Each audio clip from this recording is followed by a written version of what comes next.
আসসালামু আলাইকুম ওয়া রাহমাতুল্লাহি ওয়া বারাকাতুহু। 1 মিনিট মাদ্রাসা ইউটিউব চ্যানেলে সম্মানিত দিনী ভাই বোনেরা, আশা করি আল্লাহ তাআলার অশেষ রহমতে ভালো আছেন, সুস্থ আছেন। আলহামদুলিল্লাহ। আগামীকাল সোমবার শবে বরাতের প্রথম রোজা বা এই শাবান মাসের প্রথম রোজা দিনী ভাই বোনেরা, এবং যদি সম্ভব হয় অন্তত 4 রাকাত নামাজ আদায় করবেন। আমি ভিডিওটিতে বিস্তারিত আলোচনা করছি, আশা করছি ভিডিওটি সম্পূর্ণ দেখলে আপনারা বুঝতে পারবেন। তাই অনুরোধ করব মনের মধ্যে শতভাগ বিশ্বাস নিয়ে আমলের উদ্দেশ্যে ভিডিওটি সম্পূর্ণ দেখার।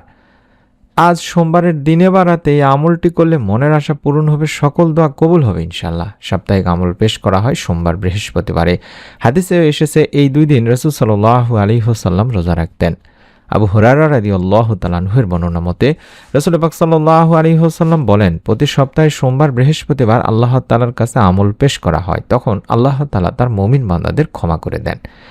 আমরা জানি যে ফরজ ও ওয়াজিব রোজা ছাড়া অন্যান্য রোজাগুলোকে মূলত নফল রোজা বলা হয় থাকে। আর নফল মানে হলো অতিরিক্ত, ফরজ বা ওয়াজিব নয়। মূলত এই নফল রোজা 2 প্রকারের হয়ে থাকে। প্রথম প্রকার হলো নির্ধারিত বা আল্লাহ রাসূল সাল্লাল্লাহু আলাইহি সাল্লাম কর্তৃক পালনকৃত, এই প্রকার রোজা সুন্নত। আবার দ্বিতীয় প্রকার হলো অনির্ধারিত, এগুলোকে মুস্তাহাব বলা হয়। এই উভয় প্রকার রোজাকে সাধারণভাবে নফল রোজা বলা হয় থাকে। আর এই নফল রোজার কিন্তু ফজিলত অনেক দিনই ভাই বোনেরা। এই রোজার ফজিলত সম্পর্কে হাদিস শরীফে হযরত আবু হুরায়রা রাদিয়াল্লাহু তাআলা আনহু বর্ণনা করেন, আল্লাহ রাসূল সাল্লাল্লাহু আলাইহি ওয়াসাল্লাম বলেছেন, প্রত্যেক বস্তুর যাকাত আছে, শরীরের যাকাত রোজা। এটি ইবনে মাজাহ এবং মিশকাতের একটি হাদিস। রাসূল সাল্লাল্লাহু আলাইহি ওয়াসাল্লাম আরও বলেন, রোজা ঢাল স্বরূপ এবং জাহান্নাম থেকে বাঁচার সুদৃঢ় দুর্গ। এটিও নাসাই শরীফের একটি হাদিস। হযরত মুআজ ইবনে আনাস রাদিয়াল্লাহু তাআলা আনহু বর্ণনা করেন, আল্লাহ রাসূল সাল্লাল্লাহু আলাইহি ওয়াসাল্লাম বলেছেন, যে ব্যক্তি রমজান মাস ছাড়া অন্য সময় আল্লাহ তাআলার জন্য একটি রোজা রাখবে, দ্রুতগামী ঘোড়া 100 বছরে যতদূর রাস্তা অতিক্রম করতে পারে, দোজক তার কাছ থেকে তত দূরে অবস্থান করবে। সুবহানাল্লাহ। তিরমিজি, নাসাই শরীফের একটি হাদিস। তাছাড়াও আরও অসংখ্য হাদিস আছে, যেমন হযরত আয়েশা রাদিয়াল্লাহু তাআলা আনহা বলেন, আল্লাহ রাসূল সাল্লাল্লাহু আলাইহি ওয়াসাল্লাম সোমবার বৃহস্পতিবার রোজা রাখতেন। তিরমিজি, নাসাই শরীফের একটি হাদিস। হযরত আবু দারদা রাদিয়াল্লাহু তাআলা আনহু, হযরত আবু উমামা রাদিয়াল্লাহু তাআলা আনহু বর্ণনা করেন, আল্লাহ রাসূল সাল্লাল্লাহু আলাইহি ওয়াসাল্লাম বলেছেন, আল্লাহ তাআলার জন্য পালনকৃত একটি রোজার ফলে জাহান্নাম ওই রোজাদার ব্যক্তি থেকে আসমান ও জমিনের দূরত্বে অবস্থান করবে। সুবহানাল্লাহ। এগুলো সহিহ হাদিস দিনী ভাই বোনেরা।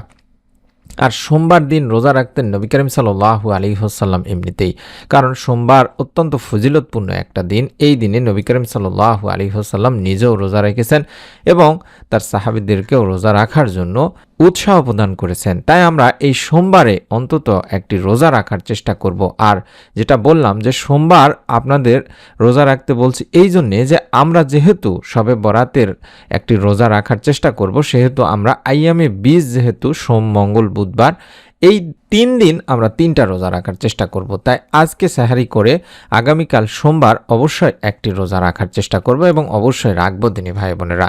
কারণ এই রোজার অনেক ফজিলত আমরা কম বেশি সকলেই জানি যে প্রতি চন্দ্র মাসে 13, 14, 15 তারিখে বিশ্বনবী সাল্লাল্লাহু আলাইহি ওয়াসাল্লাম আইয়ামে বীজের 3টি রোজা রাখতেন। সেই হিসাবে আগামীকালকে 13 তারিখ অর্থাৎ চন্দ্র মাসের প্রথম রোজা, সেই হিসাবে আমরা অবশ্যই সোমবার একটি রোজা রেখে আল্লাহ তাআলার কাছে বেশি বেশি করে আমাদের গুনাহের জন্য মাপ চাইব, দোয়া চাইব এবং শবে বরাতের পরের দিন মঙ্গলবার দিবাগত রাতে আমরা অবশ্যই আমল করার চেষ্টা করব। আমরা সেই ভিডিওটিও বিস্তারিত আলোচনা করব ইনশাআল্লাহ। আমি আজকের এই ভিডিওটিতে সোমবারের আমল নিয়ে আলোচনা করছি। সোমবার ও বৃহস্পতিবার এই 2টা দিন বিশ্বনবী সাল্লাল্লাহু আলাইহি সাল্লাম যেহেতু রোজা রাখতেন। তাছাড়াও হাদিসে এসেছে আল্লাহ রাসূল সাল্লাল্লাহু আলাইহি সাল্লাম বলেছেন, সোমবার ও বৃহস্পতিবার দিনে মানুষের আমলসমূহ আল্লাহর দরবারে উপস্থাপন করা হয় থাকে। তাই আমি চাই যে আমার আমল যখন আল্লাহ তাআলার কাছে পেশ করা হবে, তখন আমি যেন রোজা অবস্থাতে থাকি বা রোজা রেখে থাকি। তাছাড়া সোমবার রাতের ইবাদত ও দোয়ার মাধ্যমে পূর্ববর্তী গুনাহসমূহ মাফের সুযোগ রয়েছে দিনী ভাই বোনেরা। কারণ এই রাতে আল্লাহ রাব্বুল আলামিনের কাছে ক্ষমা প্রার্থনা করলে তিনি বান্দার দোয়া কবুল করেন।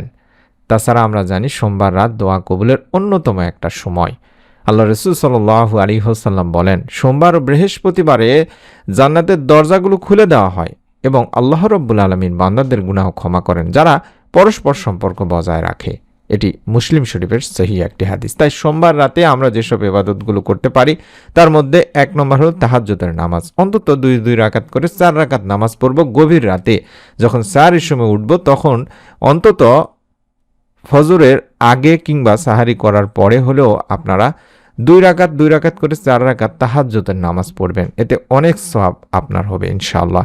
যদি সম্ভব হয় কিছু কোরআন তেলাওয়াত করলেন, এই রাতে কোরআন তেলাওয়াত হৃদয় প্রশান্ত করে এবং আত্মাকে পরিশুদ্ধ করে দেয়। বিশেষ করে দরুদ ও ইস্তেগফারের আমল তো অবশ্যই করবেন, আল্লাহ তাআলার কাছে ক্ষমা চাইবেন, বিশেষত এই গুনাহের জন্য আপনারা ইস্তেগফারের আমল অবশ্যই বেশি বেশি করে পড়বেন এবং দরুদ শরীফ বেশি বেশি পড়লে নবীজি সাল্লাল্লাহু আলাইহি ওয়াসাল্লামের সুপারিশ লাভের সুযোগ পাওয়া যায়।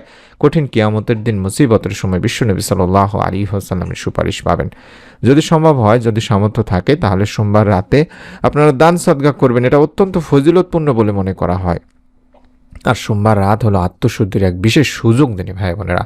যারা এই রাতে ইবাদত করেন তারা আল্লাহর বিশেষ রহমত লাভ করেন। যেহেতু আমরা মঙ্গলবার দিবাগত রাতে ইবাদত করব, সেহেতু সোমবার আগের রাতে আমরা যদি বেশি বেশি করে ইবাদত করতে পারি, তাহলে মঙ্গলবার শবে বরাতের রাতে আমল করা সহজ হয়ে যাবে এবং দিনে রোজা রাখাও সহজ হয়ে যাবে। তাই আপনাদের কাছে অনুরোধ করছি, আপনারা 3টা রোজা রাখবেন। আজকে সাহারি করবেন রাতে, সোমবার, মঙ্গলবার এবং বুধবার, এই 3 দিন রোজা রাখবেন। আইয়ামে বীজের রোজা হয়ে যাবে, সাথে আপনার শবে বরাতের একটা রোজাও হয়ে যাবে ইনশাআল্লাহ। ভিডিওটি থেকে যে তথ্যগুলো পেলেন, অবশ্যই আপনি আপনার নিকট আত্মীয় স্বজন, কাছের মানুষজন সকলের কাছে ভিডিওটি শেয়ার করে দিবেন এবং নিয়ত করে আমল করার চেষ্টা করবেন। অন্তত আমিন বা আলহামদুলিল্লাহ লিখে নিয়ত করে আমল করার চেষ্টা করবেন। নতুন আমলের ভিডিও পাওয়ার জন্য আমরা অবশ্যই আপনাদের কাছে অনুরোধ করব, মিস না করে ফেলার জন্য অবশ্যই চ্যানেলটি সাবস্ক্রাইব করে রাখুন, যাতে করে আমরা ইউটিউবে ভিডিও দেওয়ার সঙ্গে সঙ্গে আপনার কাছে পৌঁছে যায়। সকলে ভালো থাকুন, সুস্থ থাকুন। নতুন ভিডিও আমরা দেওয়ার সঙ্গে সঙ্গে আপনি পেয়ে যাবেন যদি সাবস্ক্রাইব করা থাকে। আসসালামু আলাইকুম ওয়া রাহমাতুল্লাহ।